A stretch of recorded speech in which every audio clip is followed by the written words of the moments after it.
90% of the लोग हैं वो इस स्क्वाड से मुतमिन नहीं है, इंक्लूडिंग माई सेल्फ। मैंने पाकिस्तान की जो मौजूदा मैनेजमेंट है, जो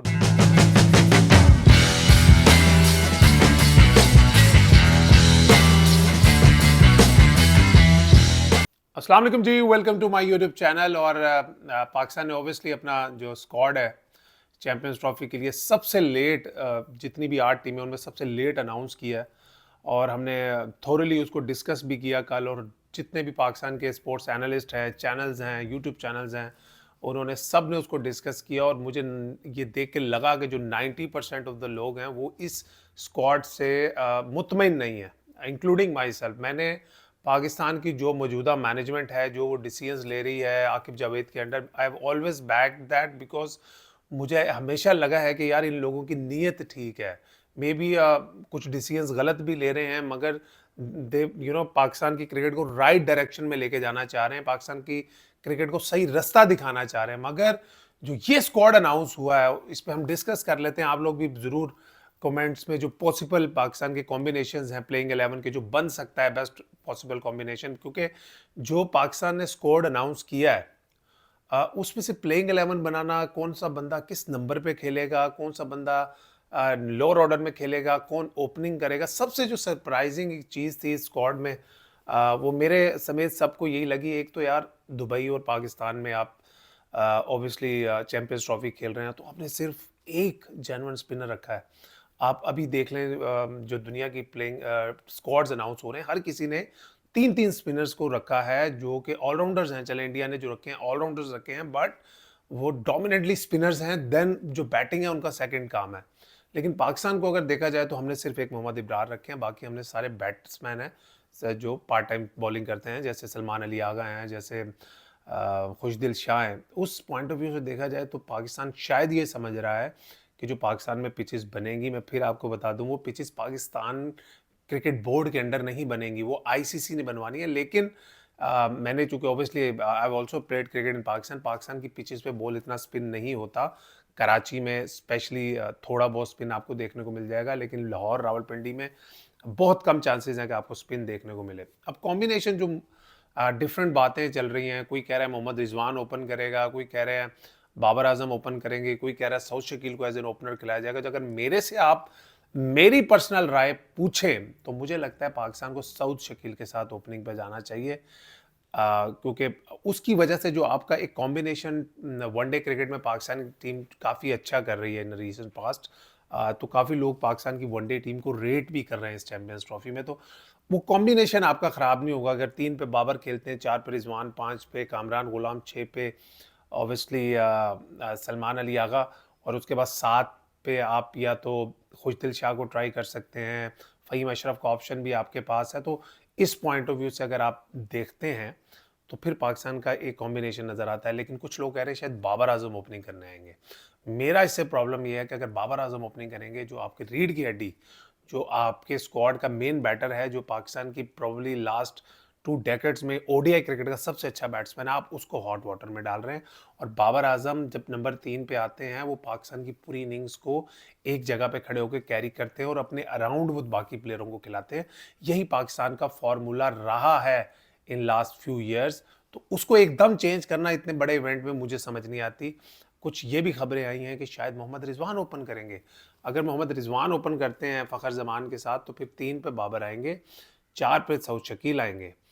अब सऊद शकील की 2 चीज़ें हैं, सऊद शकील, कामरान गुलाम, सलमान अली आगा, बाबर आजम, ये ऑल क्वाइट सिमिलर प्लेयर्स हैं। इनिंग्स को लंबा करते हैं, टाइम लेते हैं, फिर स्पिनर्स को खेलते हैं, अच्छा खेलते हैं, थोड़ा एक्सेलरेट करते हैं 30-40 बॉलें खेलने के बाद। लेकिन मेरा मानना ऐसा है कि पाकिस्तान को सऊद शकील के साथ ओपन करनी चाहिए। He is very good against space.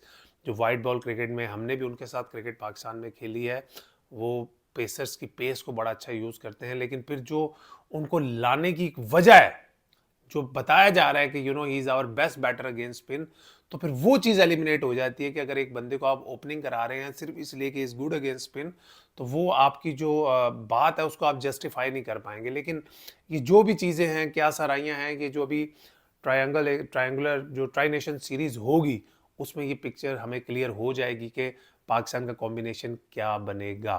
लेकिन मुझे ऐसा लगता है पाकिस्तान ने बहुत बड़ी मिस्टेक की है इमाम उल हक को ना डालकर, शान मसूद को ना डालकर। इन दोनों में से किसी को भी आप डाल सकते थे। आपके पास बैकअप के तौर पे एक एक्सपीरियंस ओपनिंग बैट्समैन होना चाहिए, specially in terms of Imam ul Haq, जिन्होंने इंटरनेशनल ओडीआई क्रिकेट में काफ़ी परफॉर्मेंसेस दी हुई हैं। एक और सिलेक्शन मुझे समझ नहीं आई, इसलिए हम लोग बहुत अरसे से मैं ये बात कर रहा था। अगर आप मेरे पिछले व्लॉग्स जाके उठा के देखें कि भाई ये जो आखिरी 4 सीरीज़ें आप खेल रहे हैं ना, use it as a preparation for the Champions Trophy. आप सिर्फ इन सीरीज़ को जीतने के चक्कर में ना खेलें कि हमने जीतना है, अपनी जॉब बचानी है, अपनी कैप्टनसी बचानी है। इसकी तैयारी के तौर पे लें जो चैंपियंस ट्रॉफी आ रही है। जो आपकी टीम में एक वीक लिंक्स हैं, आपके पास लोअर ऑर्डर का बैटर की कमी है, आपके पास सबसे बड़ी कमी ऑलराउंडर की है, आपका ओपनिंग पेयर सेटल डाउन नहीं हो पा रहा। मेरे ख्याल में इमामुल हक या शान मसूद, मैं इमामुल हक पे एम्फसाइज इसलिए ज़्यादा करता हूं कि उनका ओडीआई रिकॉर्ड बहुत अच्छा है और उनका एक्सपीरियंस वनडे क्रिकेट में परफॉर्मेंसेस का, और उनका फ़खर जमान के साथ जो एक जोड़ी थी, इन्होंने बहुत लंबी लंबी पार्टनरशिप्स पाकिस्तान को दी हैं। और दूसरा ऑलराउंडर का, स्पिन ऑलराउंडर या फास्ट ऑलराउंडर आमिर जमाल, जिनको आपने भाई बीपीएल से बुला लिया। वो बेचारे कितने $1000 का अपना कॉन्ट्रैक्ट छोड़कर आए। आपने कहा कि भाई कॉन्ट्रैक्ट छोड़कर आओ, लाहौर ट्रेनिंग करो, आप चैंपियंस ट्रॉफी खेल रहे हो। और एक दूसरी तरफ थे फहीम अशरफ, जिनका कोई चांस ही नहीं था सर। उनको तो पाकिस्तान से खेले हुए 1.5 साल हो गया है और उनको किसी भी ट्रेनिंग कैंप में कभी नहीं बुलाया गया, ना उनका कभी नाम लिया गया। सोशल मीडिया पे मैंने कोई 200 स्क्वाड देखे हैं फ्रॉम डिफरेंट प्लेयर्स।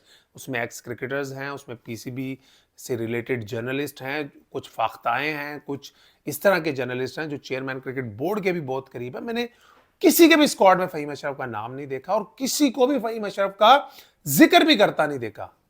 लेकिन एकदम क्या होता है, देखें, ये होती है तैयारी।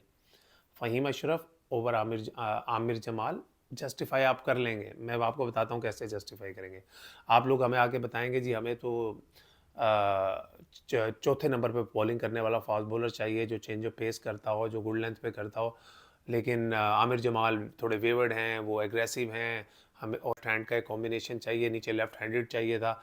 किसी भी प्लेयर को सर आपने जब टीम में शामिल करना होता है ना, आप 1000 रीजंस निकाल सकते हैं उसको डालने की। और जब आपने किसी प्लेयर को निकालना होता है ना, तो आप 1000 रीजंस निकाल सकते हैं उसको निकालने की। तो इट्स हमारे कल्चर में यही होता है। जब भी कोई आईसीसी इवेंट आता है, अजीबो गरीब कहीं से प्लेयर आ जाते हैं। यार खुशदिल शान ने लास्ट मैच 1.5 साल पहले खेला था, फ़हीम अशरफ ने लास्ट मैच 1.5 साल पहले खेला था, फ़खर जमान को ऑलमोस्ट साल होने वाला है, सऊद शकील ने लास्ट मैच 1.5 साल पहले खेला था, उस्मान खान ने आज तक ओडीआई का मैच नहीं खेला। ये आप चैंपियंस ट्रॉफी खेलने चाह रहे हैं सर। ये वो बाकियों की बी टीमें पाकिस्तान में आके आपसे सीरीज़ नहीं खेल रही, जो बाकी हमेशा से ऐसे होता रहा है कि टीमें अपने 6 प्लेयरों को रेस्ट करा के पाकिस्तान भेज देती थी, आप खेलते थे, आप जीत भी जाते थे। इस चैंपियंस ट्रॉफी में किसी ने एक भी प्लेयर को रेस्ट नहीं दिया होना, सारों की फुल स्ट्रेंथन टीम्स होनी है। ये आप क्या डिसीजंस ले रहे हैं? ओडीआई की कोई टीम को मैं अच्छी टीम मान ही नहीं सकता अगर उसका जो टॉप 3 है वो स्टेबल नहीं है। मैं मानता हूँ अनफॉर्चुनेट हुआ आपके साथ कि आपके सैम अयूब जो आपकी रीढ़ की हड्डी थे, आपकी कॉम्बिनेशन की रीढ़ की हड्डी थे, वो इंजर्ड हो गए। मगर आपके पास एक अपॉर्चुनिटी थी, आइडियल रिप्लेसमेंट आपके पास थी। आप इमामुल हक को फ़खर जमान के साथ एज ए ओपनर सेलेक्ट करते। वो इमामुल हक भले पाकिस्तानी टीम से कुछ अरसे से बाहर हैं, मगर he has scored 900 in ODI cricket. 50 की एवरेज है सर उनकी ओडीआई क्रिकेट में। आप नीचे से खुशदिल शाह को ले आते नियाजी की जगह, बिल्कुल ठीक सिलेक्शन किया आपने। 7 नंबर पे आपको एक पावर हिटर भी मिल जाता, आपको एक स्पिन ऑप्शन भी मिल जाता, जो सैम अयूब के वजह से मिसिंग फैक्टर आपके पास आ गया था। सैम अयूब एक एस्टैब्लिश ओपनिंग बैटर थे, आप इमामुल हक को ले आते एज ए ओपनर। मुझे ऐसा लगता है कि पाकिस्तान का जो बेस्ट कॉम्बिनेशन बन सकता था, वो बन सकता था भाईजान इमामुल हक, फ़खर जमान, बाबर आजम, सऊद शकील 4 पे, मोहम्मद रिजवान 5 पे, आगा सलमान 6 पे, खुशदिल शाह 7 पे। फिर आपके 3 के जो पेस बैटरी है आपकी, नसीम, शहीन, हारिस और इब्रार अहमद। अगर ये कॉम्बिनेशन आप जाते, जो इस कॉम्बिनेशन, ये वही कॉम्बिनेशन आइडियल कॉम्बिनेशन बन जाता जो कॉम्बिनेशन के साथ आप पिछली 4 सीरीजें जीते थे। आपके पास खुशदिल शाह, आगा सलमान ये एज ए 5th बॉलर आ जाते, आपके पास 4 जेन्युइन बॉलर होते और आपकी बैटिंग भी 7 तक लंबी होती। 7वें नंबर पे आपके पास एक स्पेशलिस्ट बैटर भी होता। मगर आपने इतना आसान आपके पास एक चांस था कि आप एक बनाते, आपने आमिर जमाल को ट्राई नहीं किया सर। आपको तो चाहिए था, अगर आपको फास्ट बॉलिंग ऑलराउंडर चाहिए था आईसीसी चैंपियंस ट्रॉफी के लिए, आपको जिम्बाब्वे टूर, आपको साउथ अफ्रीका टूर, आपको ऑस्ट्रेलिया टूर, आमिर जमाल भले 10 ओवरों में 100 रन देते सर, आपको उनको खिलाना चाहिए था कि यार हमें तैयार करना। अभी किसी भी, हम मैंने कितने पाकिस्तान के अभी जो करंट क्रिकेटर्स हैं, इनको डिफरेंट शोज में देखा है, जब इनसे बात होती है कि यार कौन सा प्लेयर है कि आप चाहते हैं कि पाकिस्तानी टीम में आ जाए, हार्दिक पांड्या का नाम लेते हैं, बेन स्टोक्स का नाम लेते हैं, हार्दिक पांड्या का नाम लेते हैं, बेन स्टोक्स का नाम लेते हैं। वो क्यों लेते हैं? वो इसलिए लेते हैं कि उनको भी पता है पाकिस्तान की क्रिकेट में सबसे बड़ा जो मिसिंग फैक्टर है वो एक फास्ट बॉलिंग ऑलराउंडर का है। या तो आपने फिर आमिर जमाल को इसलिए ही मौका नहीं दिया कि आपको पता था कि आखिरी टाइम पे आपने फ़हीम अशरफ को डालना। I have nothing against Fahim Ashraf, but Aamir Jamal को अगर आप तैयार करते ना sir, he bowls around 90 miles per our.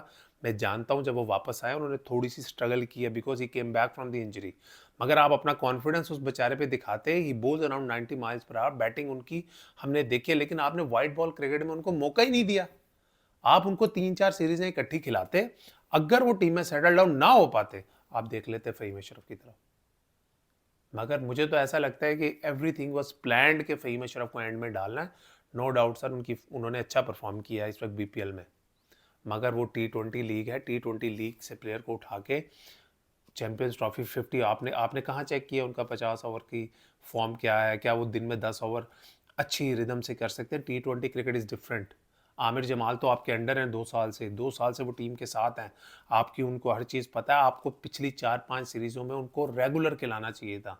अगर वो वनडे क्रिकेट में एडजस्ट हो जाते तो आपको जो चौथा फास्ट बॉलर है, जो आप फ़हीम अशरफ की तरफ देख रहे हैं, आपको स्टॉक बॉलर ना मिलता, आपको विकेट टेकिंग ऑप्शन मिलता। मैं मानता हूँ आमिर जमाल को काम करने की ज़रूरत है, अपनी वेरिएशन पे काम करने की ज़रूरत है, एक कंसिस्टेंट लेंथ पे काम करने की ज़रूरत है। ओडीआई क्रिकेट में इज़ डिफरेंट। वन जब आप टेस्ट क्रिकेट खेल रहे होते हैं, आपने 3-3 4-4 स्लिपें खड़ी की होती हैं, आप आउटसाइड द ऑफ स्टंप करते हैं, प्लेयर उसको छोड़ते हैं। मगर वनडे क्रिकेट में अगर आप रूम देते हैं, आपकी पिटाई होती है।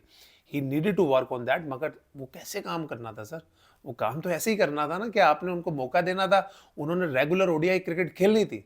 अगर आपको फास्ट बॉलिंग ऑलराउंडर नहीं मिल रहा, तो भाई कौन सी किताब में लिखा है कि ऑलराउंडर डालना ही डालना है? जिस कॉम्बिनेशन से आप जीत रहे थे, फिर उसको क्यों चेंज किया आपने?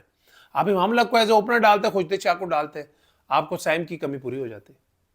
आप लोग प्लीज अपने ये जो स्क्वाड अनाउंस हुआ है, इसमें से जो आपको पॉसिबल प्लेइंग 11 लगती है, प्लीज कमेंट्स में जरूर लिखिएगा। हम उसको भी डिस्कस कर सकते हैं। अपना ख्याल रखिएगा।